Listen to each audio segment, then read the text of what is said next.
fine. Really? Absolutely. I'm fine. Totally fine. I mean, at first I was like, ah! But now that I've had time to absorb it, I'm fine.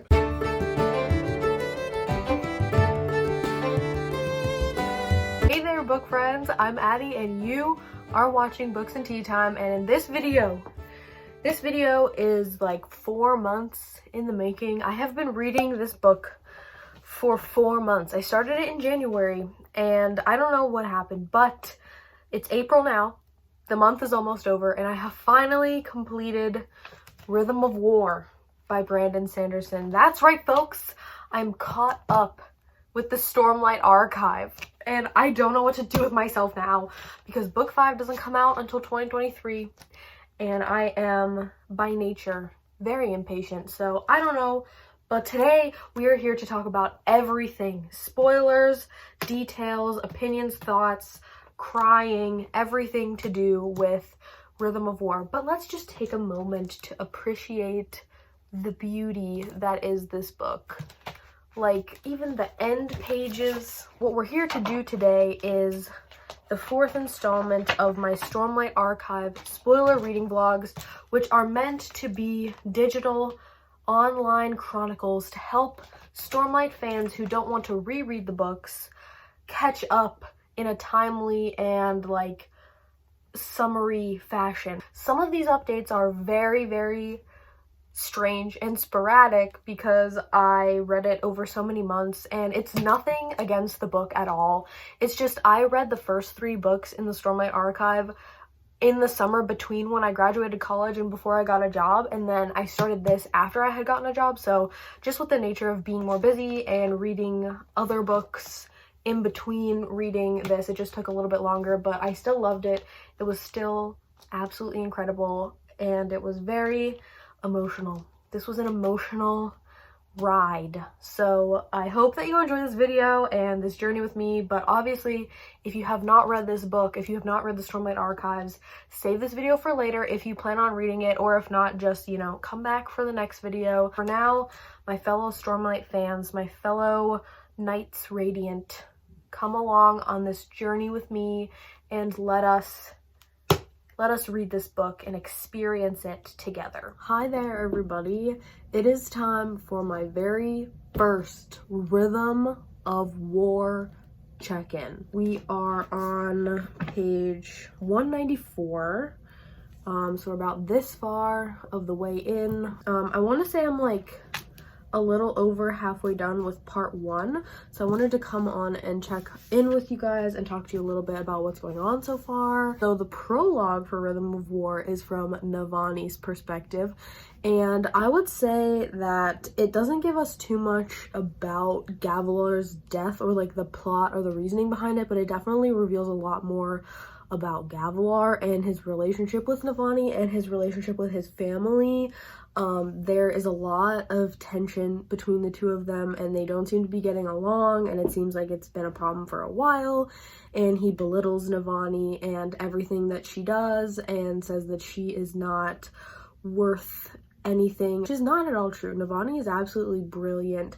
She is so curious and creative, and I love her character so much. I love how fascinated she is by her environment and by Fabrials in particular, and we're already learning a lot about them. I will also say that the epigraphs for part 1 are excerpts from these talks that she's giving on Fabrials, where she kind of talks through and walks through what they know already and the basics of how to like capture a spren inside of a gemstone and then use that to create different Fabrials that do different things. Other than that, there's not a whole lot more that we learn in the prologue other than like what Navani was doing that night, which is basically covering for Gavilar. She's having to talk to all the people he said that he would talk to and kind of keep things running smoothly and be there in his stead when he is off having all these secret meetings that we kind of already know about. So yeah, since we're talking about Navani, let's just jump into what we've got with her so far.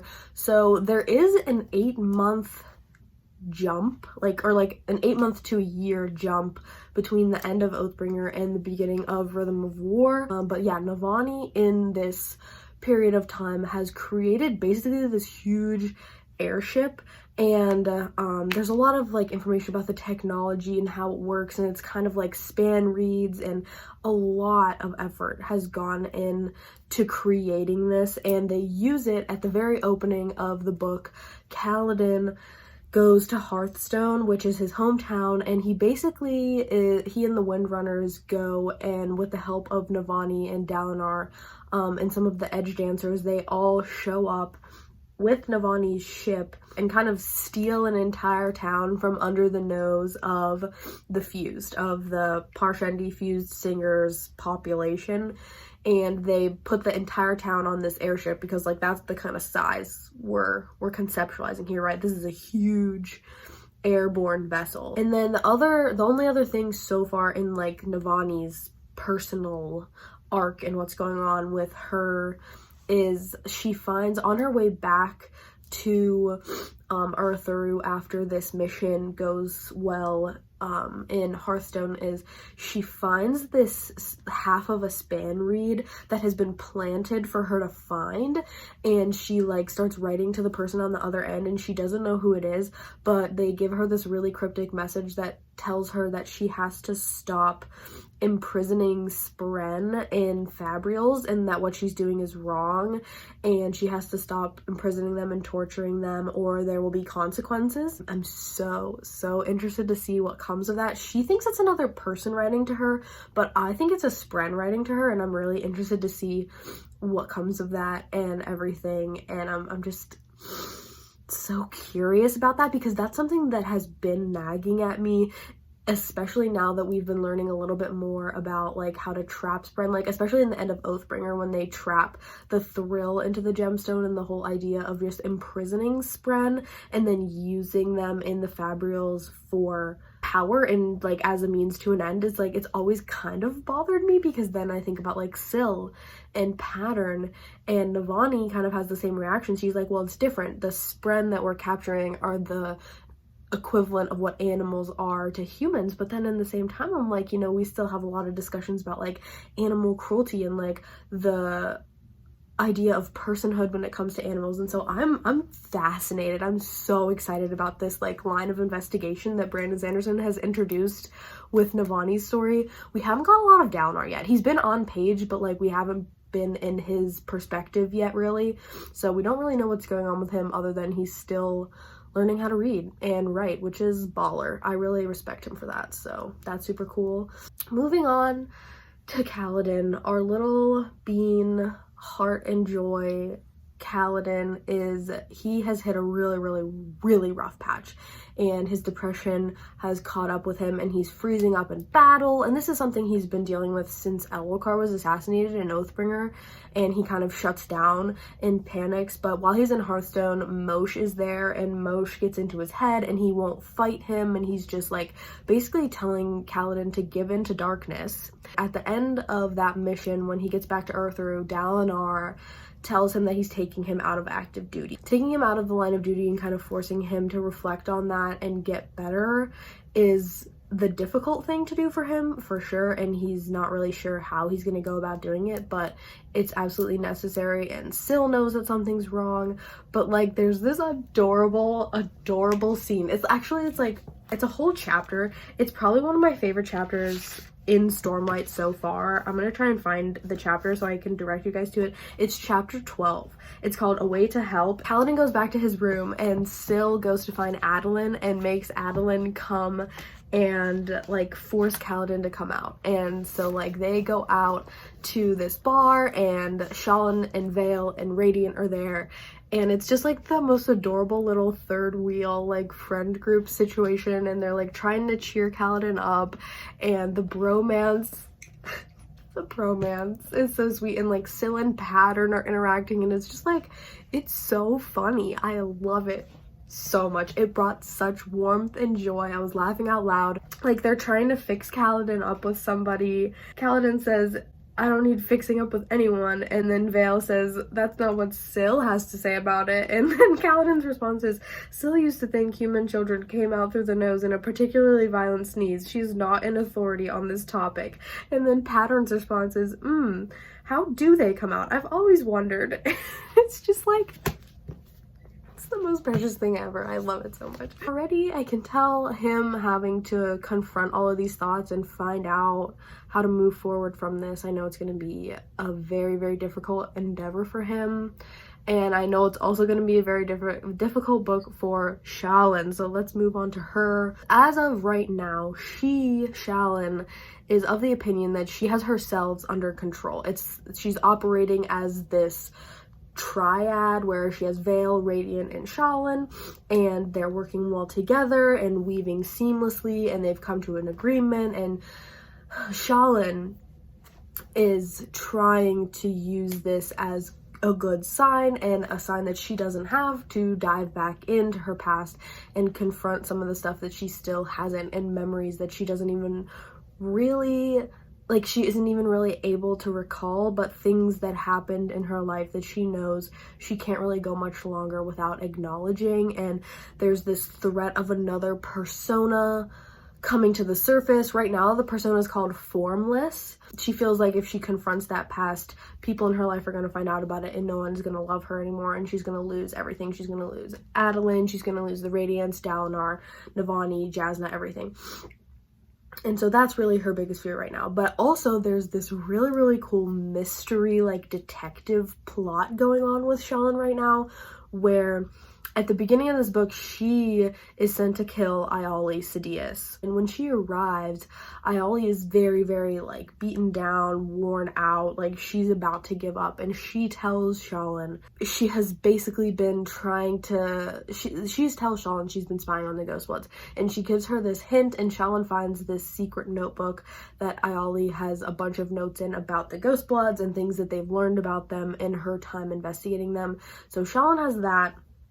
And at the same time, I literally just read this chapter and I'm so excited for where this is gonna go. But Mraize, who is like Shallan's superior in her initiation into the Ghostbloods, Mraize tells her that she has one final mission to complete before she is considered a full-time Ghostblood, and she can find out anything that she wants. Like, he's really tempting her with this knowledge.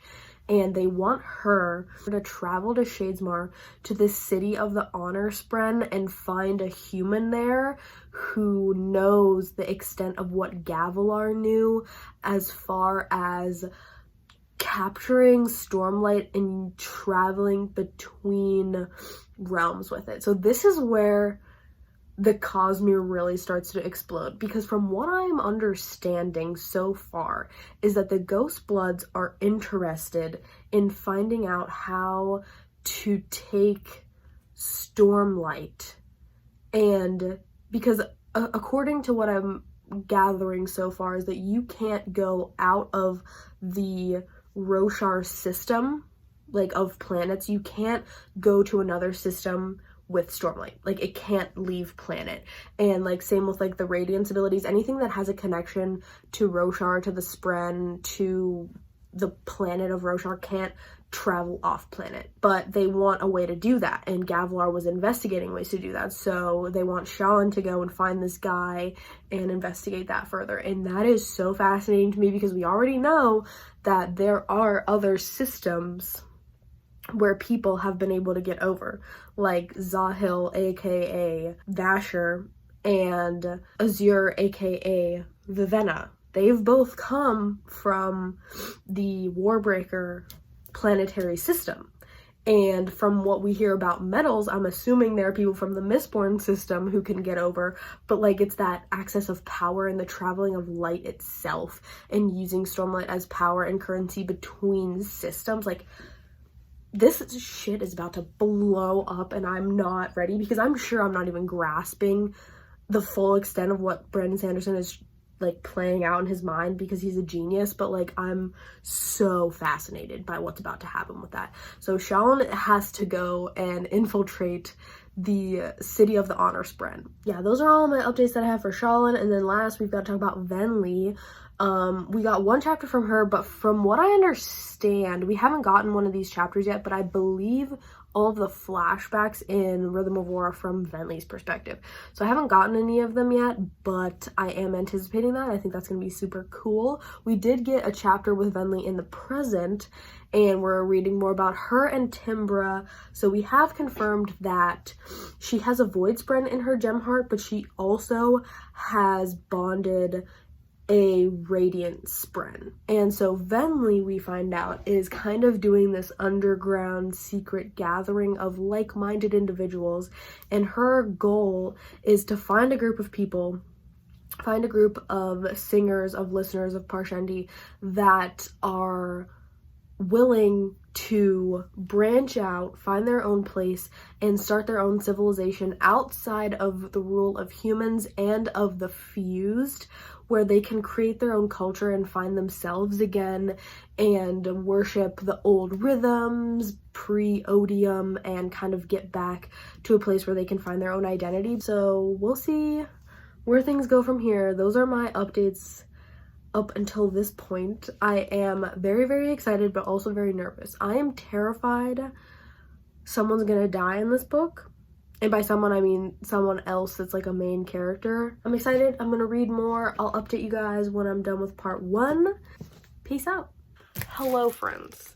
We're here for my next Rhythm of War check-in. I officially have finished part 1. I did not read the interludes yet. I'm about to do that right now, but I wanted to sit down first and update you guys on the rest of part 1. I also wanted to show you guys I got new sticky tabs in the mail. I was like having a panic moment because I was running out, and as you can see, I use them on top to mark whose perspective it is, and then I use them on the side to mark just things that I've highlighted that I wanted to put a flag for.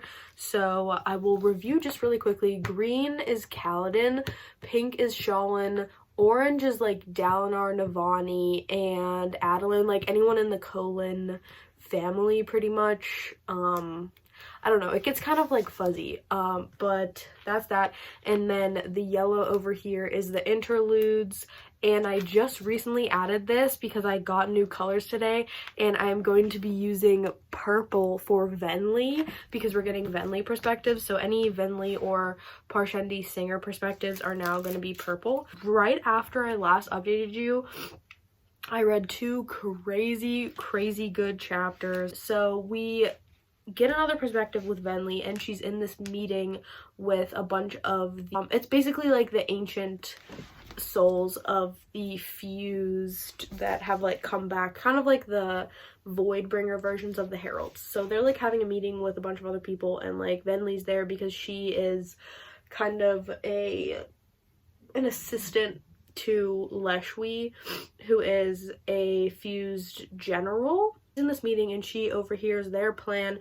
They are going to use Taravangian, who is now like on the side of Odium, and he like makes this bargain at the end of Oathbringer that if Odium spares the people of Kharbranth, that he will help him defeat Dalinar. So Taravangian is on the other side, and like Navani and Dalinar are suspicious of that, but they can't really prove it.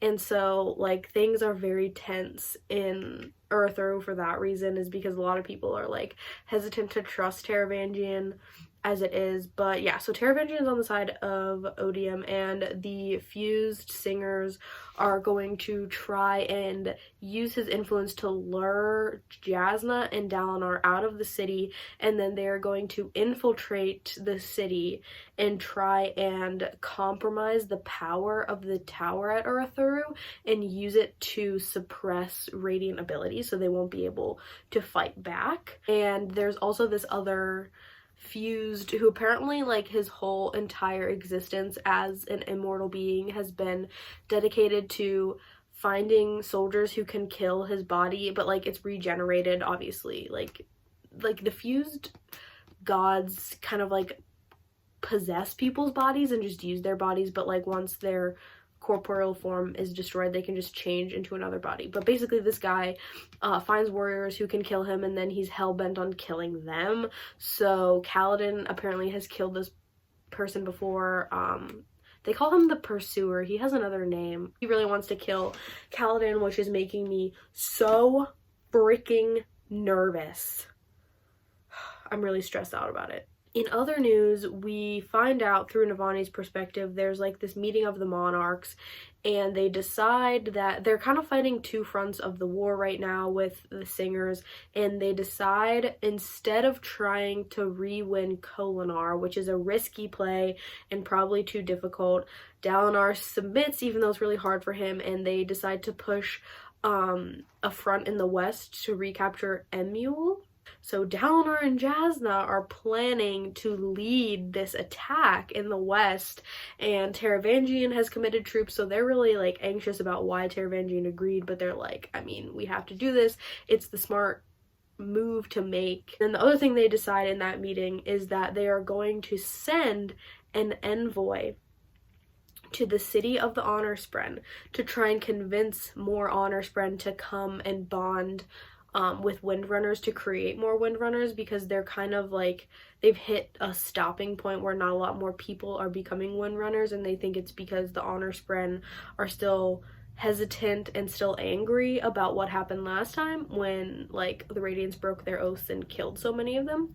So they decided that they need to send an envoy, and so it's going to be a group of people. One of the edge dancers is going to go, and obviously Shallan jumps at the chance to go because she needs to get there anyway for the secret mission that she's going on for the Ghost Bloods. So she and Adolin are going to go back, and Navani has this one like comment in her head that we hear where she's like, Adolin seems very anxious to get back to Shadesmar, and I think it's because Adolin feels a really strong like connection to the Spren for his Shardblade Maya, and I think that he thinks that he can bring her back, and I really hope that he can, because like he's just such a sweetheart. But like he hasn't bonded a Spren yet or become a Radiant, and a lot of people think it's because he still has a Shardblade, which is essentially the empty shell of the soul of a Spren. I think the last thing I have to update you guys is what's going on with Kaladin. So there's this really cool chapter where he's kind of going around and trying to find what he's gonna do next, like what his next calling is gonna be, what his plan is now that he can't be on active duty anymore. And so he goes to talk to Zahil. Zahil is an Ardent. He's like a retired soldier Ardent, so he like trains people to fight. And Kaladin goes to ask him like, do you think that I should be one of you? Do you think I could like cut it? So he's like, okay, fight me, and like it'll be like a little test. It'll be an informal test. So they're like sparring with each other, and Zahil, aka Vasher, starts to use Warbreaker magic, and Kaladin's like thinking, he's like, what is this? Like something is different. What is he doing?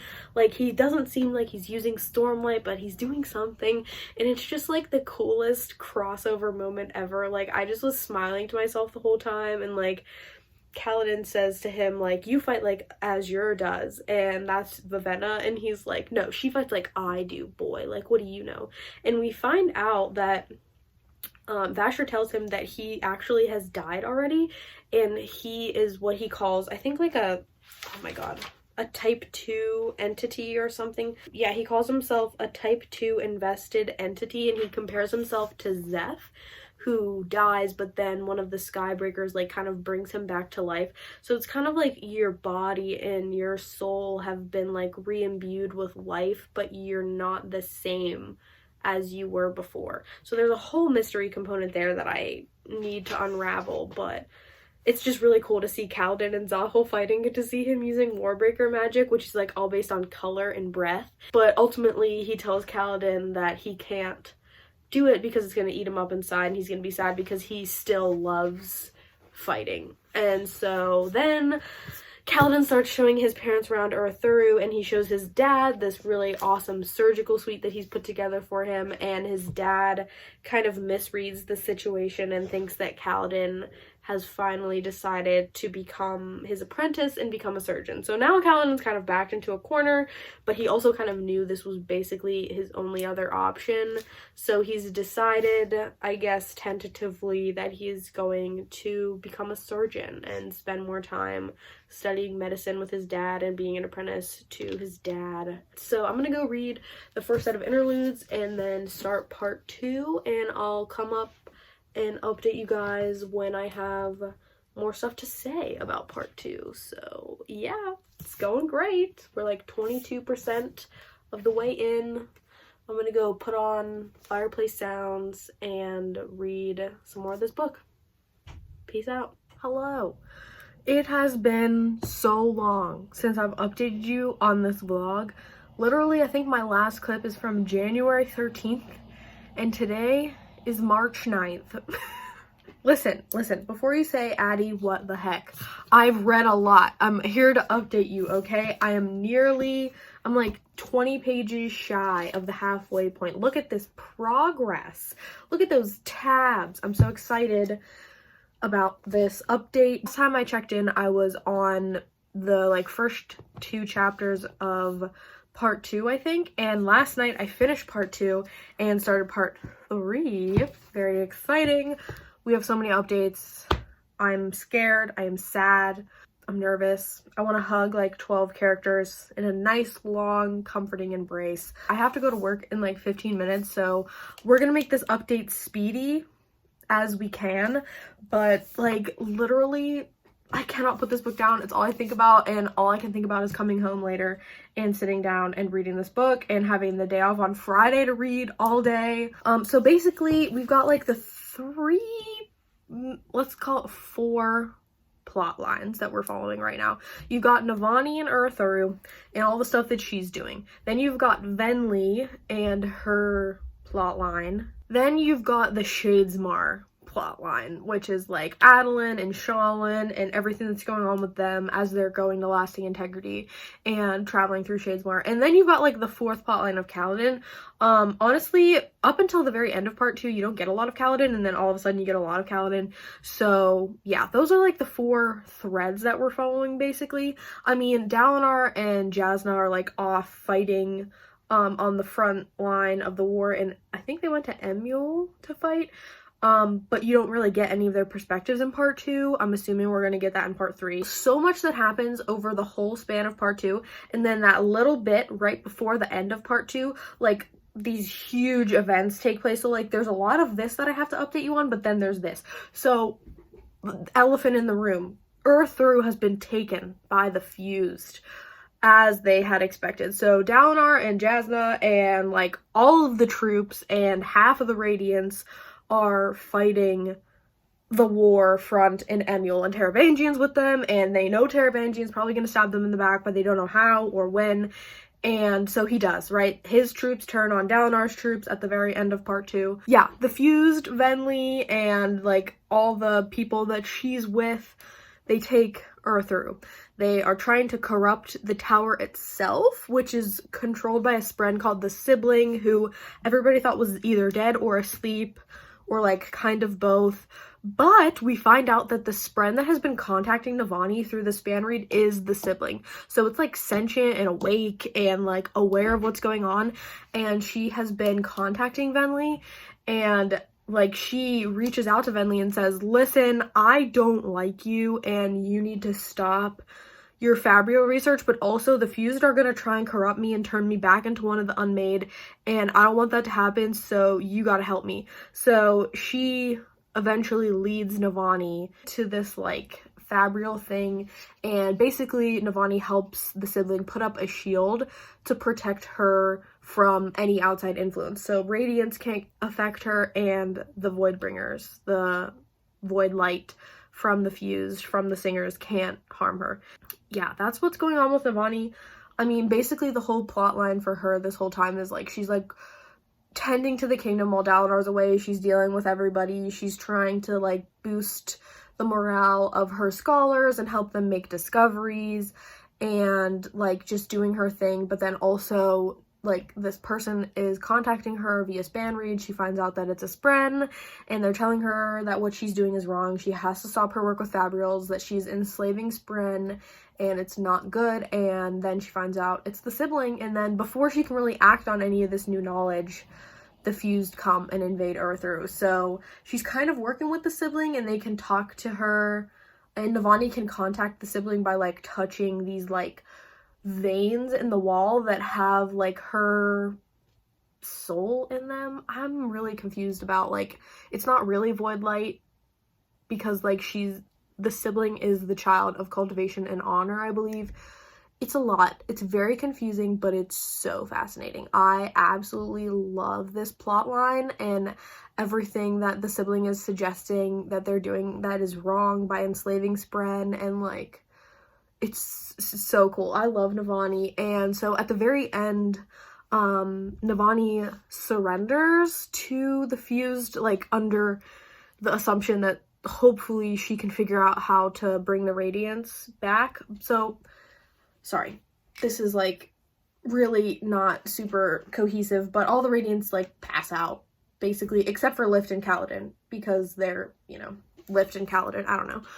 We'll get to that in a minute, but all of the radiants go into like this coma because something has corrupted the tower and like limited their abilities, but also made them all unconscious pretty much. So the radiants are all passed out, and Navani's troops that she had have all died trying to successfully get this shield up, and everybody else is with Dalinar, but like span reads don't work, so they cannot contact Dalinar. So Dalinar and Jazza have no idea what's going on back at Earthru, the fact that like their home base has been taken over by the enemy. And Kaladin, I guess I'm gonna try and briefly break this down in like 2 or 3 minutes. So we don't get a lot of Kaladin. Essentially, he's working with his dad as a surgeon at the beginning of part 2, and he decides to start helping other soldiers who have PTSD and like battle fatigue, things related to mental illnesses related to their experience in the war. And he discovers that like the Ardents basically have a bunch of people with mental illness held captive in like an insane asylum is basically what it is.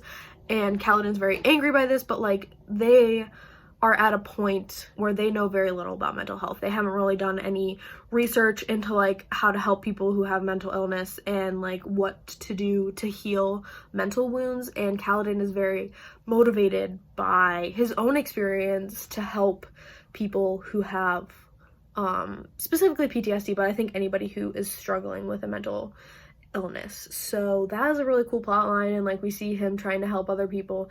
And then when the radiant, or when the fused come and invade Earthru, he's with Teft, and Teft, who is also radiant, is the one of the people who obviously passes out, and like he thinks Teft's having a stroke and he's freaking out.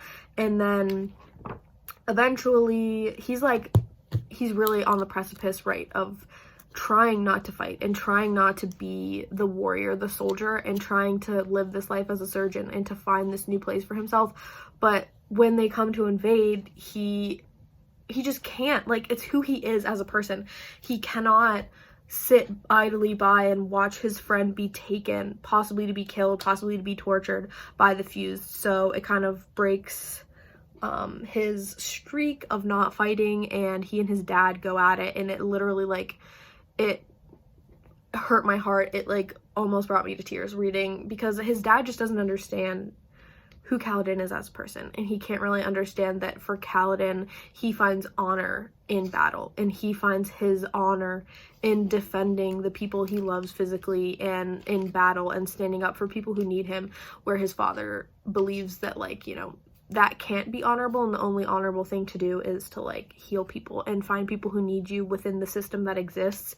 But Kaladin's not willing to surrender to the fused and to anybody, really. I mean, like, Kaladin has never been complacent in, he's never been able to be complacent long in corruption. Basically taken unconscious Teft, and he's on the run, and he's hiding in one of the floors of Earthru that is like it's not occupied right now, and he's in hiding because one of the fused is looking for him because he's killed him, the pursuer. He's the only radiant other than Lift, but he doesn't know that. He's the only radiant who's awake right now. And yeah, I have to go to work now. Maybe I'll update you on the Shallan stuff in the car on my way there. Let's do that. I'll see you in a few minutes, but I have to get ready to leave. So peace out. Talk to you in a few. Hello. Oh my god, you can see my breath. I just updated you guys a few minutes ago on Navani, Venli, and Kaladin. Now, we have to talk about the other stuff. Shallan and Adolin are in Shadesmar.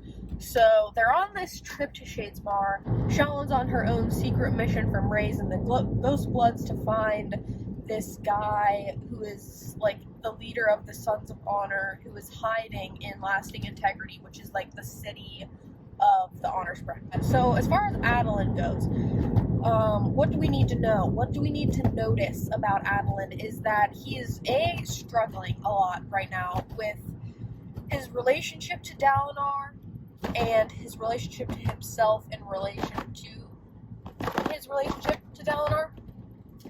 That didn't make any sense. Basically, he's struggling with his dad because his dad expects him to be this perfect, like, preserved version of his mother who's dead, and Adolin now knows the truth about how his mother was killed by Dalinar, accidentally, but like whatever, because Dalinar published his memoir, Oathbringer. So he's really determined to succeed in this mission no matter what, but he's also feeling kind of useless, like he's not going to be able to convince the Honor Sprint to help him, and like, what's he good for if he can't do this, and what's Dalinar going to say if he comes back empty-handed, like a lot of those like negative stress-related thoughts. And while they're traveling on their way to Lasting Integrity, they run into a ship captain that they met last time they were in Shadesmar, and he kind of lets them free, he lets them go, and that was when Syl was there, so like he lets Syl go free, and that's when we find out that Syl is like basically a stolen princess, or a runaway princess. But he runs into him and he finds out that he's like basically been stripped of his title and exiled because like helping Syl and the rest of them get out of Shadesmar and get away from the Honor Sprint. And he tells Adolin basically like, there's no hope for you. You're not going to convince them to join your cause, like no matter what you say.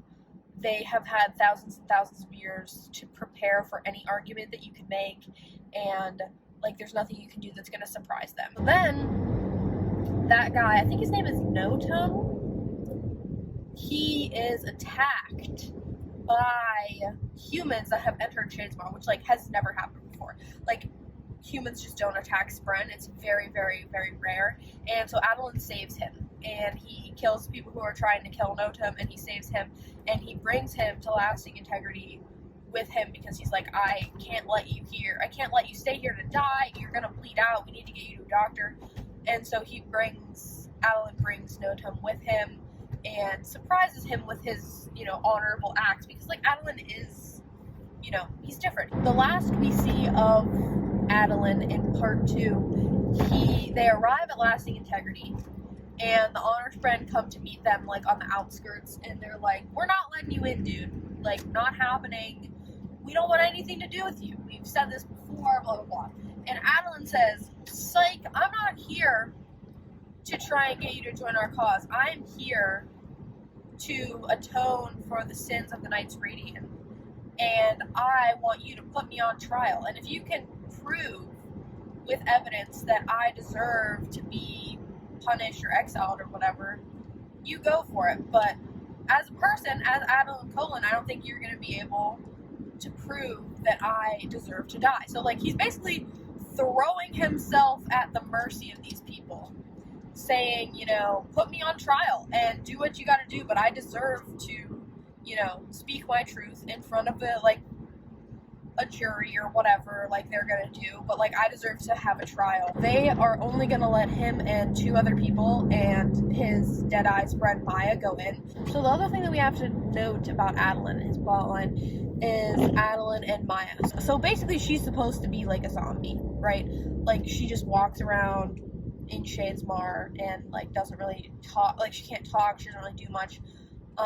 She's not supposed to be sentient or self-aware, according to like the rule of Shadesmar and the world, like, and what the spread believe. But Adolin talks to her all the time, and when he practices like his stances and does like his whole like routine, she does it with him, and he's like constantly thinking of her as a person and treating her as a person, and everyone in Shadesmar is like, why are you doing this? You're being really weird.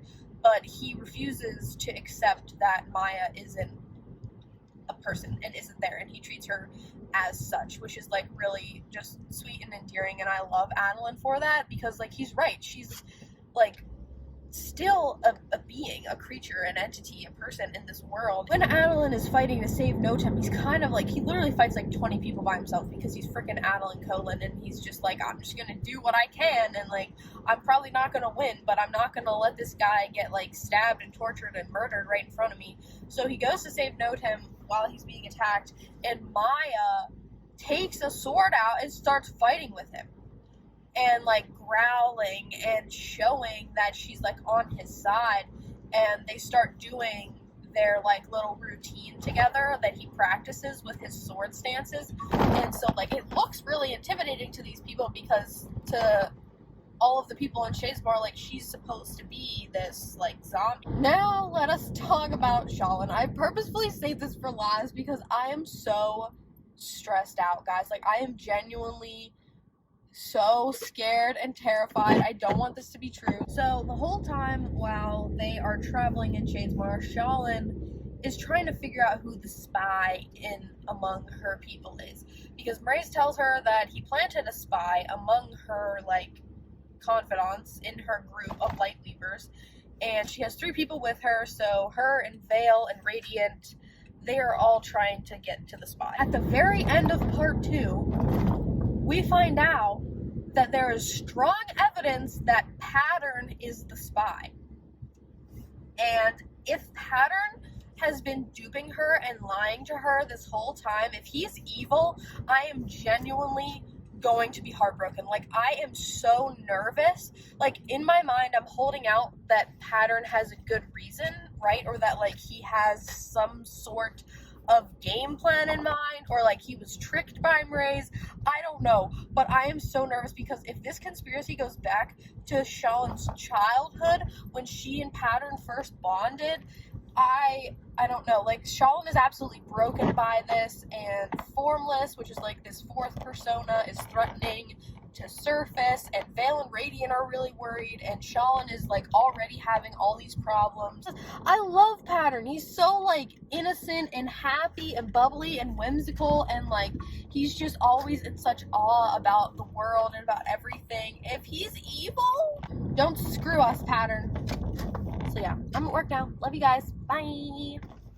Hello. It has been a shamefully long time since I last updated you all. But we're just gonna push past it, because it has nothing to do with my level of enjoyment of this book at all.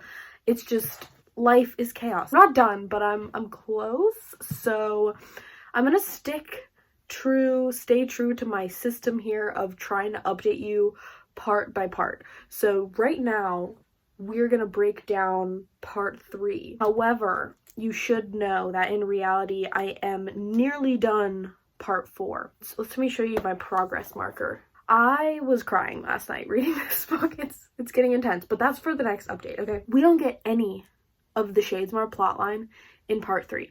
It is literally a 200-page void where you just have to accept the fact that you aren't gonna know for 200 pages if Pattern is a spy. In part 3, we are following Navani and Urthru and Kaladin and Urthru, and their perspectives do kind of like interact with one another.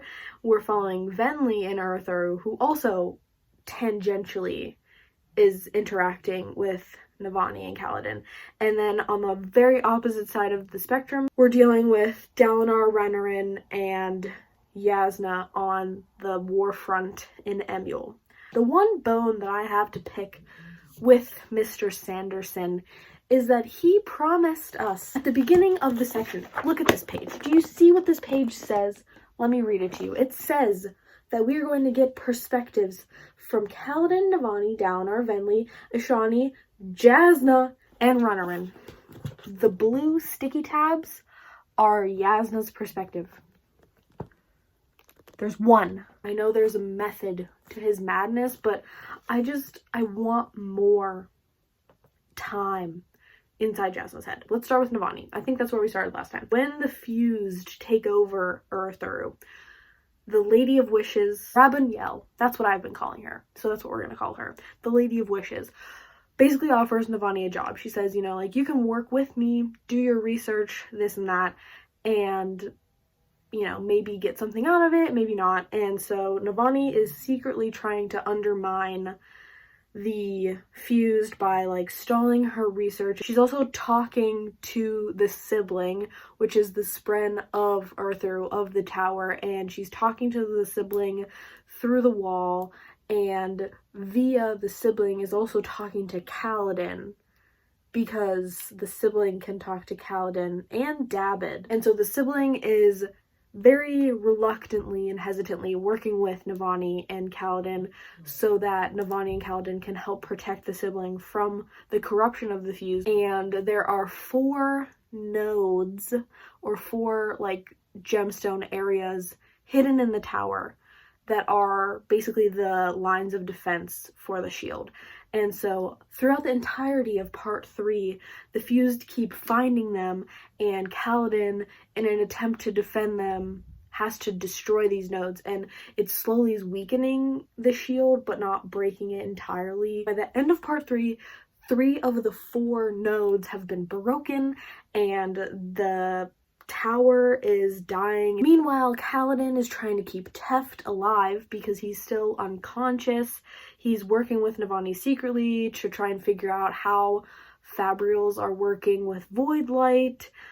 He's continually having nightmares from Odium that Odium is like secretly infusing while he's asleep. So he's having these terrible nightmares. His mental health is declining. He was already in a difficult place, and now he's having to fight again after taking this time off and stepping back from fighting. Then we pivot just slightly to Venli and her perspective, because we have present timelines and, of course, the flashbacks for Venli and her sister Ashani. In the present timeline, she's working for the Lady of Wishes, but she's also secretly starting to practice her radiant powers with Timbra, and she can do this really interesting thing with the stones. She can, like, shape stuff from stone, and it's just really cool the way that it's described, as though, like, she can, by touching stones and using Stormlight and Voidlight at the same time, she can, like, hear the memories of the stones. It kind of reminds me of, like, when people go to Shadesmar and they feel the beads,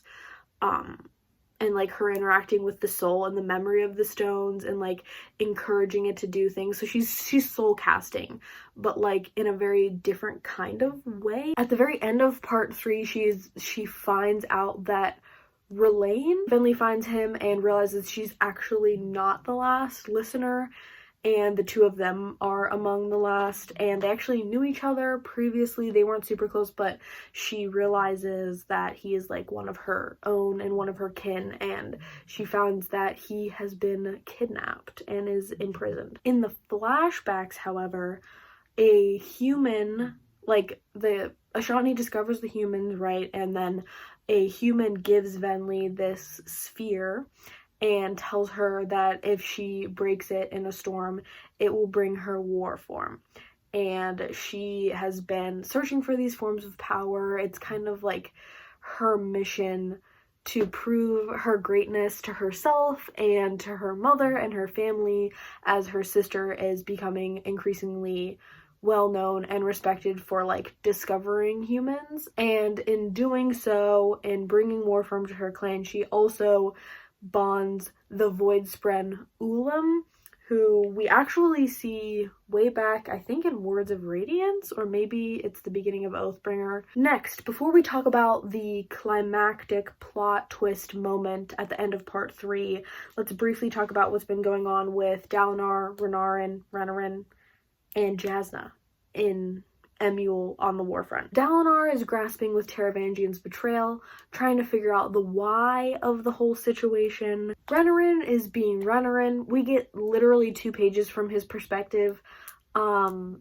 He's starting to understand that he can see things in the future, but they're not definite truths, and that Odium perhaps maybe has some influence over the things that he can see. I don't really know, but Renarin is a big fat question mark in everybody's book. In Odium's book, in his father's book, in all of his, like, literally everybody. The readers. I don't even know if Brandon Sanderson knows what's going on with Renarin. Finally, the last part we get with Dalinar is that he convinces the Stormfather to take him into the storm with him, like kind of how Stormfather would deliver Honor's visions to Dalinar. So he visually goes across the landscape in the storm with the Stormfather, and when they get to Urthuru, Dalinar goes through the tower and is able to see Kaladin, who in real time is out in the storm,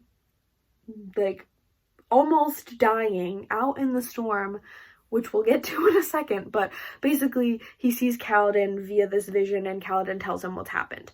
And so the closing moment for Dalinar in this chapter is realizing what's going on back in Urthuru, and that panic moment of okay, we have to have a meeting and assess the situation right now. What's gonna happen? What are we gonna do? Finally, last but not least, so let me set the scene. 2 out of the 4 nodes have been discovered and subsequently destroyed. And Navani's talking with the sibling, and she's like, listen, if you tell me where the 3rd node is, I can have Kaladin preemptively prepared to defend it, and I need you to trust me. The sibling tells Navani where the 3rd node is, that it's under this market. And Navani tells Kaladin, you gotta go now. They found it, they're corrupting it, they're going, go defend this right now. So Kaladin rushes in, just as Navani realizes that it is a setup, it is a trap, and that the Fused have been listening to her conversations with the sibling this whole time, and they knew that the sibling wasn't actually dead, and it was fake sleeping. And so the sibling obviously feels betrayed, won't talk to Navani anymore. Navani feels that betrayal because she realizes what she's done. She's essentially condemned the tower to a death, or some sort of death that it is very, very terrified of. So Kaladin shows up, the pursuer's there, all of the Fused are there, and they basically trap him in this underwater well, and trap him on the other side of the well that Syl is on. So he and Syl are separated, and he has to kind of swim underneath and go this entirely different route to get out. He can't really heal at all anymore. He's sustained serious injuries from the battle with the pursuer, and he's now separated from Syl, which is how he ends up in the High Storm, trying to infuse his spheres, and that's where Dalinar sees him. Thanks for listening to this update. I love you all. Good night, sleep tight, don't let the bed bugs bite. Peace. Oh my god!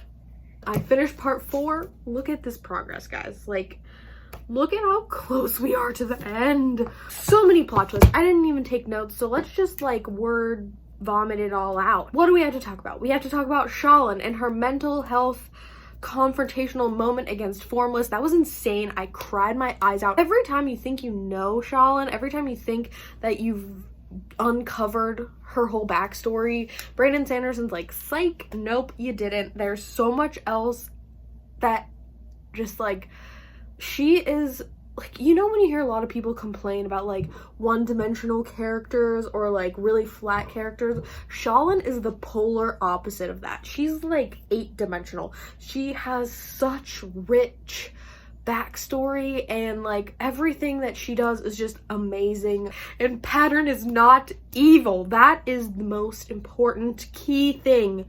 Pattern did not stab her in the back. It's okay. We'll come back to that. But we also have to talk about Adolin and Maya and the court scene. The court scenes. The 3-day trial scene of Adolin in Lasting Integrity. And Maya talks in front of an entire courtroom and contradicts the basic tenet of the whole everything, and says that the Spren and the Radiants chose and agreed together to break their bond. So the humans did not, in fact, betray their Spren. The Spren agreed to the breaking of the bond, which is this huge plot twist. I did not see that coming at all. Lift brings Kaladin and Teft back from like the brink, back from like their coma situation. They figure out when she heals Tef that she can wake the Radiants, and she has to do it at like, you know, regular intervals because she has to constantly be counteracting whatever the tower is doing to the Radiants, but she can wake them up. So Wendell and Lift are separated, and Kaladin and Syl are separated, so we've got definitely a lot of issues in terms of like their plot for Resistance, because even though Lift can wake the Radiants, there's still a lot of roadblocks. Navani and Rabaniel do so many cool experiments, and it's so interesting to see them working together because like obviously their goals don't align. They also like have these brilliant moments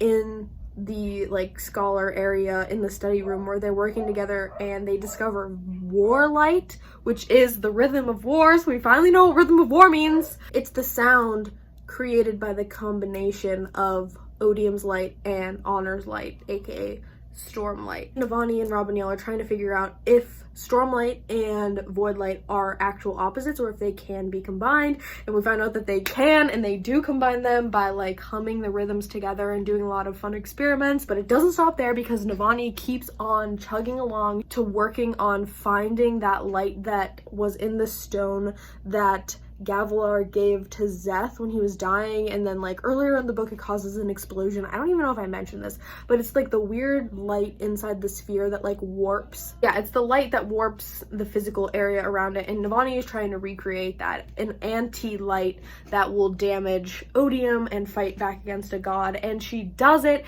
She figures it out. She creates this like anti-sound that is the same sound, but like it's attached to the intent of the person who is making the tone. Rabaniel finds out, uses it to kill her daughter because apparently this light, when used with the spear that can kill a god, can kill Spren. So it can kill immortal beings. It can kill Void Spren, and she uses it to kill her daughter because her daughter has been like mentally dead for many years, and her body just keeps coming back because that's like kind of the curse, I guess, of certain fuse. Then turns it around on Navani and basically says, thank you for creating the technology to be able to kill Spren, because that's been like her lifelong issue and everybody's issue on the side of the Void Bringers, of the Singers, is that you can kill a Radiant but they'll just rebond a new person and create a new Radiant, right? Because you can't kill the Spren. But now they have a means to do so, which terrifies me, because now not only am I worried about Kaladin dying, I'm also worried about Pattern and Syl and all the Spren that we know, and I'm just scared because what? Let's backtrack really quickly to talk about Shallan and Adolin. So Shallan discovers that the person that she's been hunting for Mraize in Lasting Integrity is the High Judge, aka the person in charge of Adolin's trial, but also is the Herald Kellic, and Mraize wants her to kill him, basically. Vale doesn't want to do it, and Radiant doesn't want to do it, but Shallan says, you know what, I'm formless now, and we are just going to surrender to being this spy, this evil person, and just like be the person that her trauma and her past makes her think that she is, this like evil, careless, selfish person that has been like terrorizing her in the back of her mind, and that is this Formless. So she becomes Formless, she goes and confronts and is nearly about to kill Kellic, and then Vale pops up and says, Shallan, like, it's time, we have to remember. And she says that she has been her veil, she's been shrouding all of these memories for Shallan for so long so that she could keep going forward, but that it's time for her to remember. And we find out that Shallan had another Spren before Pattern, and it was another cryptic Spren, and it was the Spren who she bonded, and the blade that she used to kill her mother in self-defense. And it seems, based on the flashback moments that we get, that she breaks the bond with her Spren and after she kills her mother because she can't handle it anymore, acknowledging that, and also acknowledging that her cryptic friend, who is now a Deadeye, is in lasting integrity, and she has a chance to go and find her.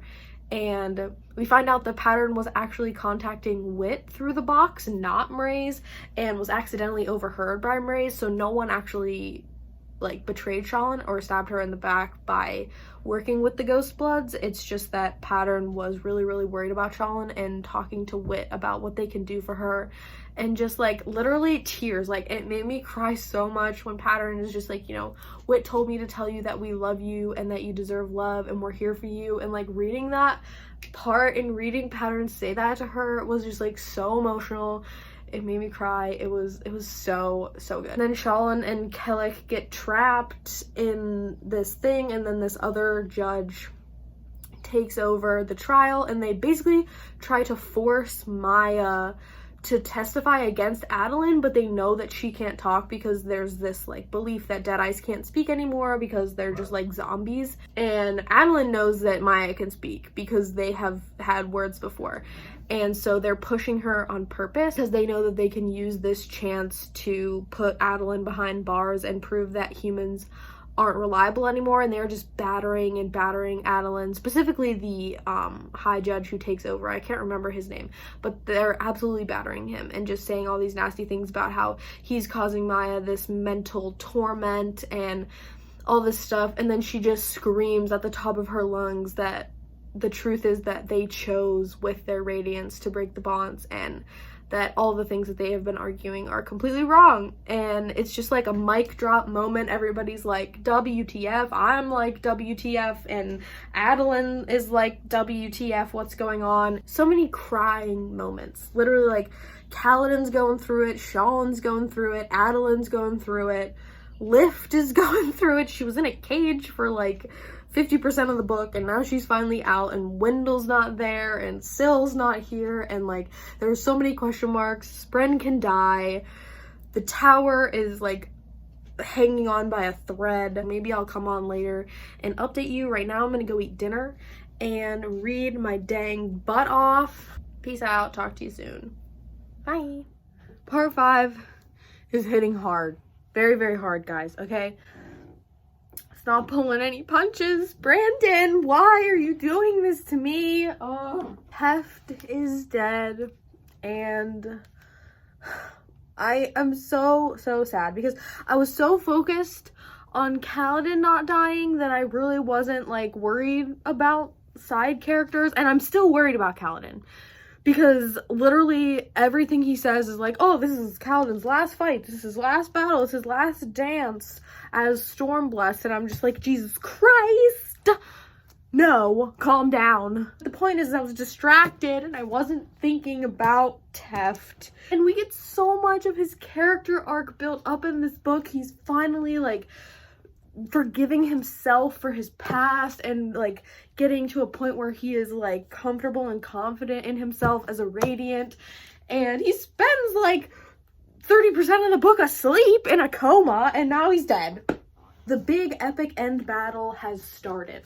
The sibling tells Kaladin that they overheard the fused and that they are planning to kill all the Radiants, and also their Spren, but Kaladin doesn't know that yet. But they're gonna kill the Radiants and their Spren with this new knowledge that they stole from Navani. So the plan of action, I need to put this down. The plan of action, the strategy, is for Kaladin to go in and distract the Pursuer and all the guards with their fight, their big battle at the final node in the tower that the Fused have found. And it's like really close to the infirmary where all of the Radiants are passed out. And so then Teft and Lift sneak into the infirmary, and the plan is for Lift to wake all of them up and for them to flee. Obviously, things do not go as planned.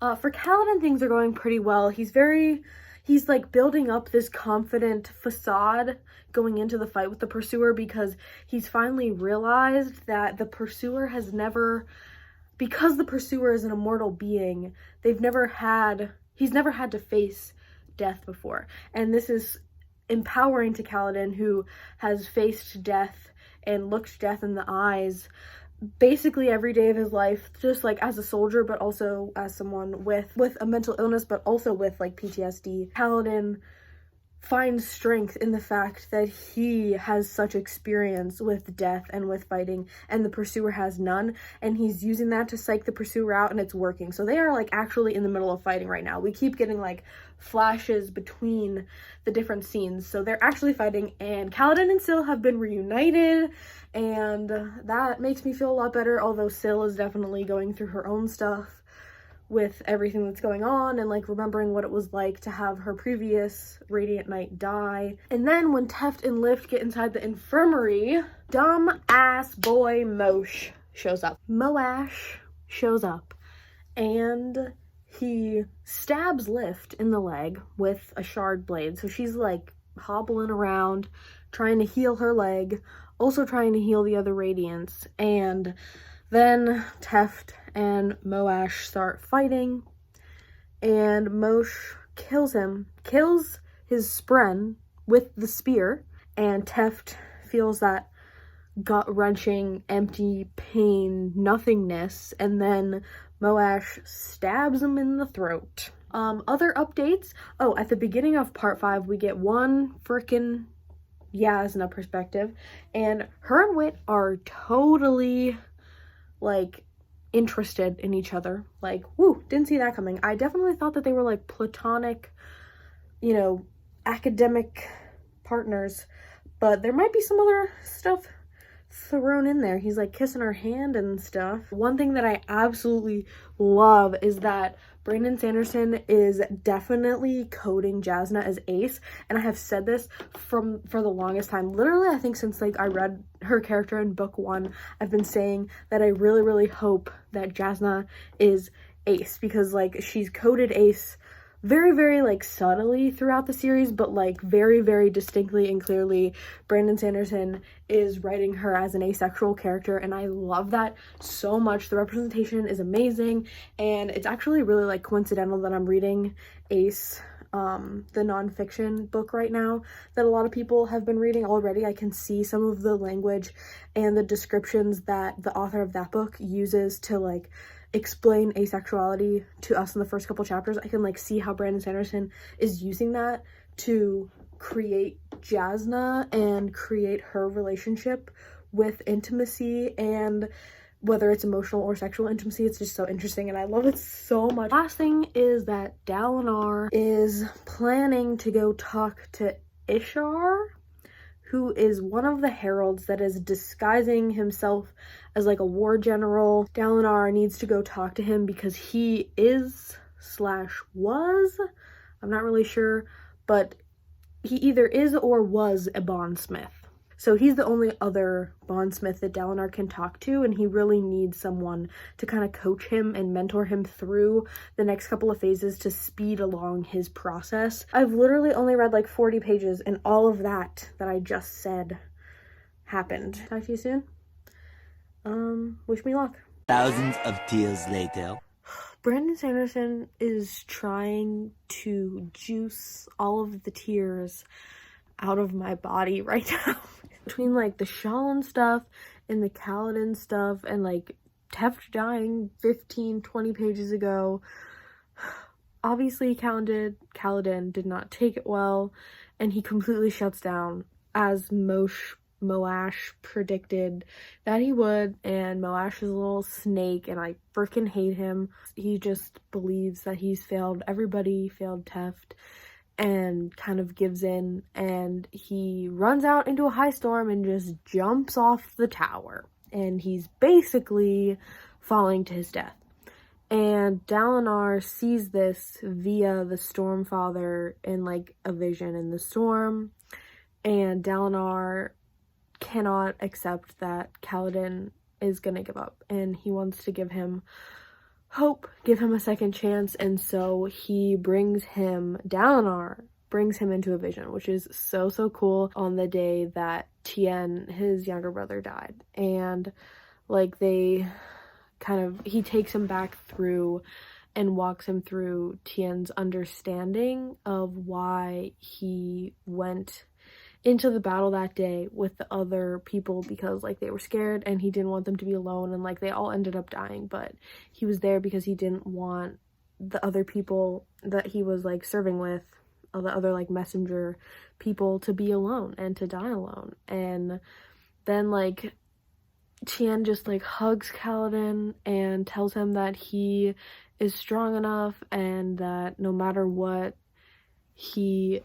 as long as he tries and as long as he tries to protect people and to be there with people and to really treasure the moments that you have with people that matter. It's just like, it's so emotional because like obviously there's a lot of like really wonderful like lessons in that, but it's just like even more difficult reading it knowing Kaladin's past and all his internal thoughts and struggles. And he just swore the fourth ideal, which is that there inevitably are going to be people that you can't protect, even though you want to protect everybody, and even though you feel a sense of defeat and failure. He does feel that when he fails to protect somebody, but it's never for a lack of trying, and never because he didn't like want to protect people. There's just some people that you can't protect. In other news, Navani stabbed Rabaniel with the blade, and she's like dying on the floor, and then Moash comes back and stabs Navani. I'm gonna go back to it. Hi! Oh my god! Okay. It's the next morning. I did not finish because I was so tired, but I did read a little bit more and I'm gonna update you on it right now. But I also have like 2 hours to kill before I have to go into work for the day, so I'm gonna try and finish. Let's see how many pages we have left. We have like 70 pages left. I thought we had like 100, but we only have 70 pages left. Navani bonded the flipping sibling. What? Her and Dalinar are like the power couple of Roshar now. They're both bondsmiths. Like, what?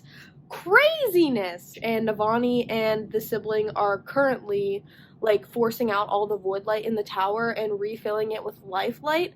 And so like Kaladin is basically telling the Fuse like, you have to the count of 3 to get the hell out my house before shit goes south for you. Oh, that's the other thing I have to tell you. So Dalinar goes to talk to Ishar, who unsurprisingly is batshit crazy. Ishar thinks that Dalinar is working for Odium and is like corrupted by Odium, and he like refuses to accept the fact that he's not. So they like fight, but then he escapes into Shadesmar, and Dalinar goes to scout his camp, and they find corpses of like full-size Spren inside his camp. And what I think from what I am understanding is that Ishar is trying to manifest Spren in the physical realm without having been bonded to a Radiant. So like he's trying to bring them over, transport them, and they keep dying. And so like he has all of these corpses. Like he has like a cryptic corpse, a cultivation Spren corpse, and an honor Spren corpse, and the Stormfather is like super disturbed by this. Like, we have to get out of here, this is so wrong, this should be impossible. So I'm gonna shut up now and read. Sweet baby Jesus, I'm not ready. I'm done. What? I'm done. I'm caught up and I'm making lunch right now because I have like 20 minutes before I have to leave, so I'm quickly making some grilled cheese. Odium and Dalinar agree to a contest of champions where basically if Dalinar loses, he has to be Odium's like minion. He will become infused, his like body will die, but his soul will become immortal and he will become infused. Not good, Dalinar. Why did you agree to that, you dummy? But either way, Odium will be bonded or like confined to the Rosharan system. But then immediately after that, Szeth comes to kill Taravangian, and Taravangian summons Odium at the same time, and then Taravangian uses Nightblood to stab Odium, kills Odium, who's also Ray's, and then becomes Odium. But Szeth thinks that he killed Taravangian because his body is still there. Taravangian talks to Cultivation because now he can see her because he is a god. And I don't trust this man. I don't trust him at all. He's gonna do some diabolical shit and I'm not ready for it.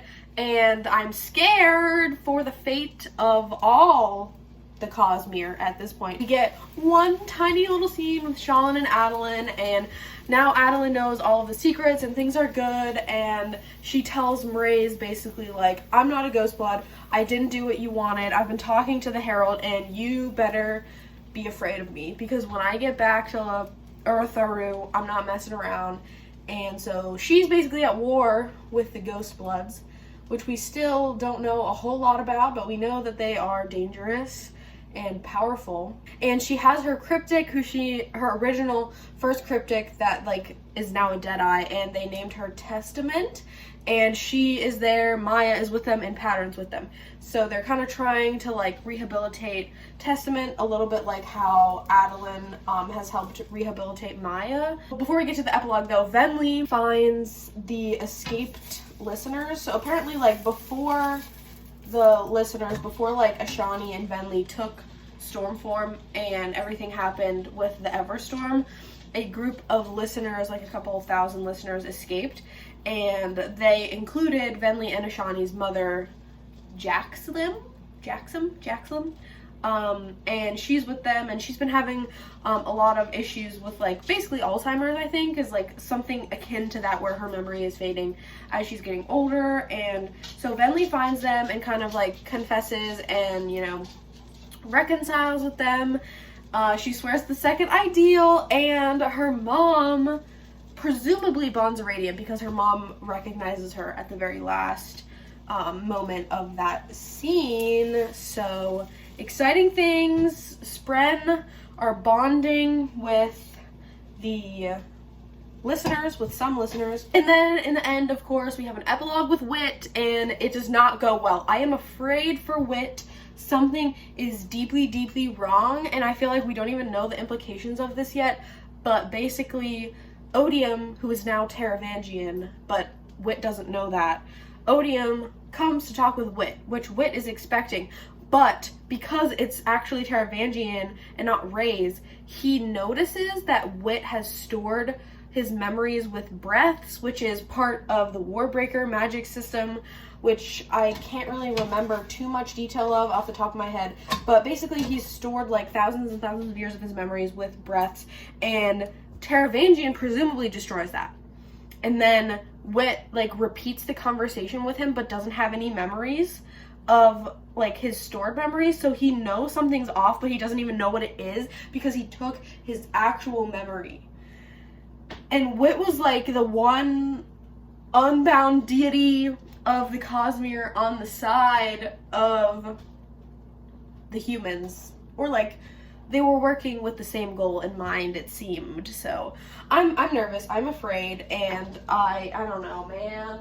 I don't know. I'm gonna eat this grilled cheese and ponder all that I just read. The silver lining is that Kaladin and Lift are both still alive. And Navani bonded the freaking sibling. I still can't believe that. That was probably my favorite part of this book. Peace out. Talk to you in a little bit. Okay, everybody. This is me, the same Addie that you just saw in the intro clip, back for the outro clip just to say thank you so much for watching this video. I hope that you enjoyed this installment in my Stormlight spoiler reading vlogs. I'm probably still gonna do some Stormlight stuff in between the 5th book coming out and this video, so stay tuned for some interesting things for that. I really want to do a fan cast of the Stormlight Archive, so if you have any suggestions for like actors and actresses that you think would really fit certain characters well, leave them down below. Thank you so much for watching this video. I love you all so much for supporting me and stopping by my channel. It means the world to me. Don't forget to like, comment, and subscribe if that's your jam, and I hope to see you in my next video. Happy reading, happy writing, and happy living. Peace out.